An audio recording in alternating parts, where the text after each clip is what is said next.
bakit ako apply na apply tapos hindi ako na-hire? I always look for 2 things and 2 things only. How's your relationship with your husband? Like, do you discuss problems at work, ganyan? Or it's something na sa'yo? I don't believe in time management, actually. What red flags do you see sa isang resume? Napakagaling naman itong resume na to. Pag in-interview mo na, no? Ikaw ba talaga? Pag may problema yung isa't isa, kinig lang. Yung hindi kailangang may masabi. Makinig lang.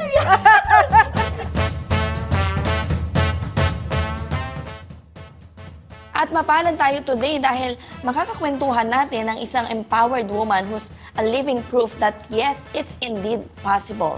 She's a loving mom to Ezra and Ellie, a beautiful wife to husband Roy, and Goway Travel Manila's country manager. Mga Maricoy, ilabas ang kape, itaas ang paa, dahil tutulungan tayo ni Mommy Charlene na hanapin ang balance sa gitna ng career goals at motherhood madness. Welcome to our show, Mommy Charlene de Guzman, Rivera. Hello!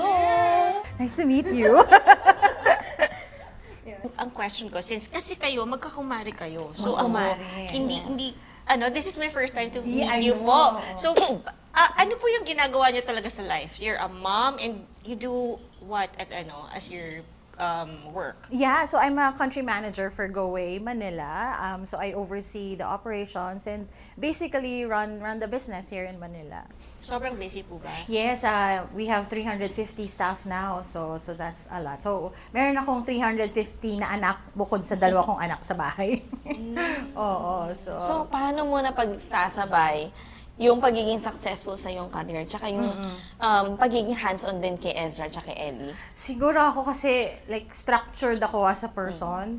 I make sure na sa work at saka sa bahay meron akong structure. So yun nga, like naayos ko na yon na kunyari hatid sa, like how do we make sure na mas spend kami ng quality time?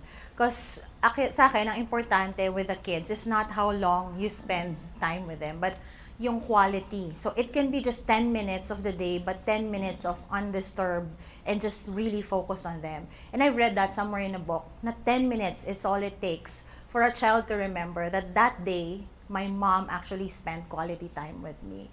So for me, 10 minutes ihatid mo, minsan 1 oras maghatid sa Manila, diba? Tagal niyan. So just 1 hour on the road, asking how their day was, kumusta sila, anong struggles nila in life. So that's for me. So I created that structure na either maghatid, ako ang nagpapatulog sa kanila, we read the Bible at night. So yun yung meron akong mga non-negotiables. And I created that structure na, and my workmates know that, na ito yung mga non-negotiables ko, hindi ko pwedeng hindi gawin yan. So they understand that. So may setting of expectations. Same way with my husband, alam niya, and my kids, they know what I do at my work. So we have set certain expectations, and meron din akong timeline in terms of my job. So kapag kunyari, Sabado, that's my husband time. It's a non-negotiable. We do date nights every Saturday. Wala rin talaga, whether magkaaway kami o hindi, mag-date night tayo. Wow, so very that's essential. intentional. Yeah. So parang intentional lahat nung ginagawa to make it work and to make it quality. Hindi lang yung para magawa lang. Pwede niyo po bang i-share, how do you become present sa time mo with your kids? Kasi iba yung you're just spend time, There, iba yung oo. being present. Correct. Ano po yung mga share niyo na ito yung ginagawa namin? So I make sure na what they're interested in, I do it with them. Because it matters to them. Like, what they're passionate about. And support them in a way that you actually do it with them. So just like just for a concrete example, my bunso, gusto niyan arts and crafts. So, pero ako personally, alam ni PJ yan, hindi ako ma-arts and crafts na tao. But, I make sure that I support what she loves and I do arts and crafts with her and make that, a memorable time with her. Or my son naman is into video games, syempre lalaki. So, video games, wala rin ako kahilig-hilig doon. So, pero aalamin natin paano mag-video games para makarelate. So, we should always be, makaka-relate tayo sa kanila. So, for them, it's You play video games with Yes.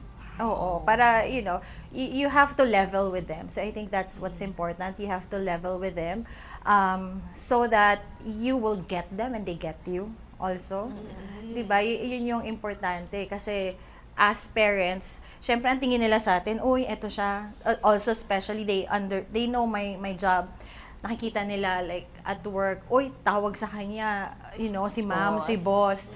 So, I don't want them to feel like, pagdating sa bahay, I'm also that. So, I level with them and make sure na magkalaro tayo, magkaibigan tayo, and that. Si husband po, syempre he knows na, okay, this is your time for work. Oo. Okay. Yung kids po, anong ages sila? 12 and 8.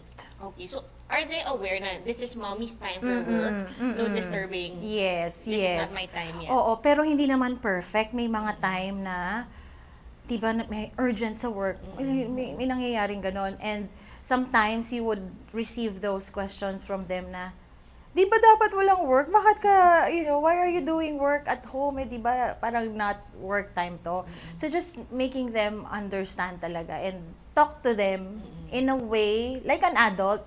Like wag na lang paikot-ikutin or, or parang, they're not, pwede ba sabihin, they're not stupid. Like they have a mind of their own. So, you have to make sure that they understand in a way that you're just like talking to an adult. And you'll be surprised how they would actually react and how much they would understand. How do you naman, set your boundaries at work? Like, hey, ko na to, family time ko na, but they still, of course, there are some things that are urgent and so on. Yeah. Siguro ako at work, not just for me, a message ko to everyone at work is it's always important to create deeper relationship with my team, with my staff, and sila din sa bawat isa. Yun yung lagi kong, it's a core value of our organization to establish deeper relationship with each other so they know me. They know what my priorities are and they understand. So, pag kilala namin yung isa't isa beyond work, and to me, that's so important, para magigets nila na, oy, hindi, family time na yun, so I won't bother. And I'm very lucky also to be in a company wherein I'm so trusted. And siguro it's very, just give results at the end of the day. Kaya, hindi ka na rin nila may storbo kasi nagagawa mo naman yung dapat gawin. And yun nga, I'm just very lucky also, like the owners of the company, they're very trusting and they're also very family oriented. So pag nagsabi ka sa kanila that my family needs me, sige, like unahin ng pamilya. And it's also my message to everyone at work, like family is always first, no matter what. Because you cannot replace family, you can replace your job. That's true. So, At the always end of the family. day, kung hindi mo magagawa yung balancing act mo ng maayos, you will always choose family. Yes. Oo. Sorry. Yeah, I mean, you can always find another job. They can always find another you to replace you at the job. But your family, your kids, minsan lang sila bata, minsan ka lang nila kailangan. So yung milestones, you cannot miss that. And yung time mo with your husband, tatanda kayo pareho. So you need that quality time. Yeah. How about your Me. time? Oo, my your me time. Oo, ako, I'm a very importante sa akin ang me time. So, ako, naisisingit ko, yung importante sa akin, I have my exercise, because that's important. And my exercise is walking and dancing. So, I'm passionate about dancing. So, lagi kong sinisingit. So, again, yung sa structure ko, calendar is so important to me. Naka-calendar yan lahat that is visible to my staff, visible to my husband, visible to my kids, and even the household. So they know that this is my time. And yung me time naman, hindi siya kailangan na isang buong araw or, di ba? Like, 1 hour is more than enough for me. Sometimes nga, even just 30 minutes. As long as it's, close your door, I just want to read a book, or I just want to pray on my own, then that's me time for me. So I don't need too much.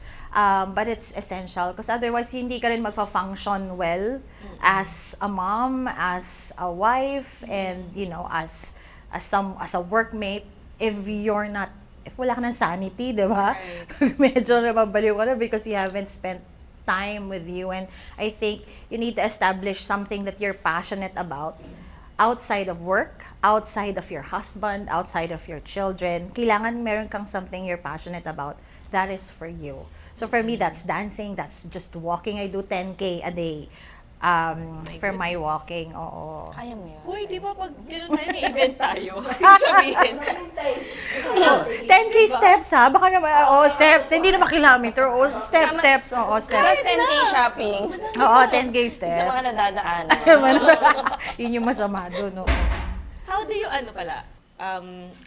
how's your relationship with your husband? Like, do you discuss problems at work, ganyan, or is something na sa'yo lang kasi parang he cannot. Di ba sabi nila, wag daw i-discuss yung work? Yeah, do you bring your trabaho sa relationship? But siguro we're very lucky as husband and wife that we have similar jobs. So my husband works in Wells Fargo, and he also manages, a lot of people and a big business. So we get each other. So in that sense, actually, he's my mentor also. So pag may problems ako at work, he's my go-to. And siguro kami kasi we're best friends talaga. So hindi pag yung relationship namin is just like all about love or all about our children. We're best friends in a sense na if I'm stressed at work, I'm really gonna talk about my work, and it doesn't really ruin our relationship because we're best friends at the end of the day. So he's my home. Wow, he's my home. So siya talaga yung pag pagod ako, then, I tell him that I'm tired because blah, blah, blah. Or nainis ako sa ka-office mate ko. Grabe siya. So siya yung unang makakaalam talaga. So we're open like that, and our relationship is really with the foundation of friendship. Kaya, it works. So we can talk about anything and everything under the sun. Alam mo, tsaka di ba, if someone loves you kasi, that person would want to know these things about you. Gusto niya din marinig from you and malaman. Diba? Yeah, oo. What we heard were like your solutions. Pero we don't know the problems naman that go with being that. So can you share us some? So di ba kayo na-share ko na I'm doing my 10K because I had a few challenges years ago about my health. So because you wanna be present as a mom, present as a wife, and good at your job, ayun na, nagkasakit na because gusto mo maging present all the time, diba? So nagkasakit sa. So I had problems with my health. And if you have problems with your health, affected na rin lahat. You have less time for your kids, less time for your husband. So that was my wake-up call. Kaya, I have to be healthier. I have to spend time really with exercise, eat the right food, change of lifestyle. Kasi bata pa yung mga kids ko. Yung husband ko, yan yung isa sa pinag-aawayan namin. Like, you're too busy, you're not taking care of yourself, you're taking care of us, you're not taking care of yourself. So, lagi yung sinasabi, ang bata pa ng mga anak natin. So, gusto mo bang iwanan sila like at that age? So, so parang ako, nga, parang, so I have to do something about that. And Kasi really managing make a household alone is, sobrang dami na. Correct. And how, 350 staff. Oo. Parang ang hirap din niya. Correct. So, I could imagine the stress that Siguro it's important din for me, yung crucial learning ko over the years, it's important to surround yourself with the right people because it makes everything easier. So at work, make sure to choose who you work with and choose the right people to put in a certain position of power so that things would be more easier. I'm very blessed. Thank you, Lord, na at home, it takes a village, di ba, to raise a child. Yes. So, I'm very blessed na, I have my husband's family, I have my family supporting us kapag kailangan umalis, magbiyahe, nandyan yung mom ko, nandyan yung mother-in-law ko, like, todo support talaga. So, you have to surround yourself with the right people. You need friends. Right. You need friends. As a working mom, you need friends. Kasi hindi na, sabi ko kanina, best friend ko yung asawa ko, pero hindi lahat relate siya. Babae ka, you have certain topics na parang di pa siya. Sometimes may topak ka lang. Diba? May toyo tayo, iba ang toyo natin. So, you need to surround yourself with true friends as well, na magigets ka kapag meron ka ng baliw moments. Yes. Alam mo yun yung nagigets ko sa vibe ni Miss Charlene, yung parang sa tatlong divide niya sa sa time niya, pinaka nahihirapan siya is the self part. Correct. No? To balance yourself. Yeah, oo. Yeah. How to be selfish sometimes. Oo, Kasi yung parang she has a kailangan lot na of- maging selfish. You have a lot on your plate. Oo. So that's why. Pero kasi I've been friends with Charlene for so many years. Talagang ang talagang core strength niya talaga is time management. Diba? Communication, delegation, as a leader, very important. And yun talaga yung sobrang bilib na bilib talaga ako sa kanya. Now I understand why Cess really looks up to you as a thank you. boss. Parang kunwari ako, tao mo ko, staff mo ko. But I don't have that kind of balance you have. Like, I have a family, and you feel like I'm not being efficient at work. Tapos, parang feeling mo, hindi talaga ako, okay. All over the place Oo, ka. medyo Oo. kalat ako. Oo. How will you help me as your employee? Oo. So ako, for one, I don't believe in time management, actually. Because time is always 24 hours. You cannot change it. It's 24 hours. So you cannot manage it. Hindi mo siya pwedeng i-manipulate. What you can manage are your priorities. So that's always my step one. If someone is struggling with, what do I do first? Why am I so inefficient? I always ask, list down your priorities. And you will realize that when you start listing down and really knowing it, sometimes pag pinalist, kunyari, challenge ko kayo, palist down ko yung priorities, medyo mapapatigil din kayo eh. Sandali, ano nga ba yung, di ba, naman tayo, always number one, family, di ba? Tapos, ano na nga susunod? Parang you will have a hard time. But if you get to a point that you know your priorities, like things will just flow through and you would be able to manage it and manage your life, more easily talaga. So know your priorities and set it. Ikaw naman magdedesisyon kung ano yung priorities mo eh. So you set what your priorities are. Siyempre, pag maganda yung sweldo, okay, di ba? Parang Correct. titiisin lahat. Or Oo. mamamanage mo siya. Parang you have resources Oo, also. correct. Oo. Pero paano kung nasa doon ka sa parang bottom Sa of laylayan. laylayan. So, I'm sure galing ka rin po doon sa part na before you got established sa ganyan, ang dami mo rin pinagdaanan. Hindi ako lumaking mayaman. Laki ako sa hirap, for one. Hindi naman yung super hirap, pero yung, ayos lang, hindi talaga yung... Hindi siya agad comfortable. Hindi comfortable, oo. Yung may point talaga na nangungutang ang magulang ko para mapag-aral ako sa private school. So, yung mga ganong level. So, ako siguro, yung hard work is essential. And to me, it's also a choice na magsumikap. Minsan, di ba, sino bang kilala natin? Isko Moreno. Galing sa ano nga to? Payatas. But he made a decision. Kailangan kong makapag-aral, kailangan kong makabangon dito. So, it was a choice. And for me, it was the same. May paraan. And siguro, alamin mo rin ano yung kagalingan mo. Kailangan mong malaman ano yung strength mo para doon ka mag-bank. Like, you bank on your strength so you can actually get where you want to be. Sometimes, yung mga tao, di ba, lagi sinasabi, gusto ko yumaman. Parang gusto ko yumaman. Ako, importante, sabihin mo, kailan mo gusto yumaman. Kasi that way, meron kang timeline, may pressure ka, kailangan mo gawin kasi may timeline ka eh. Pero ang dali sabihin, gusto ko yumaman. Anong ginawa mo? I know, parang pag sinabi ko, dali lang naman sabihin yan, pero mahirap gawin. Yes, mahirap siya gawin. Pero you have to make a decision to actually do the hard work, to make it work. Yan. And actually, I pick up on, and marry well also. Kasi, the parang one of the biggest decisions you can do sa life mo is to marry the right person. Correct. Kasi if you don't marry well, mahirapan kayo sa life. Yes, that is so true. Either i-dustay niya yung pera niyo, or di ba? Oo. Or magkaiba kayo ng vision in life, ay mahirap. Away lang yan. Lagi. So, I agree, like, you have to choose. Tsaka hirap din Choose lumipat choose pag ikaw wisely. lang. Hirap din lumipat pag ikaw lang eh. Kailangan ba talaga aeroplano? Hindi pa. I mean, you know what I mean, di ba? Yes. Oo. Ang hirap din gumalaw at maging successful kung ikaw lang sa Dapat inyong family. mag-asawa ang Support, tsaka yung Mag- support. Maganda yun. Yung success mo dapat, buong pamilya mo ang nag-root for you. Hindi insecure yung asawa mo At sa'yo. saka lahat kayo, tulong-tulong.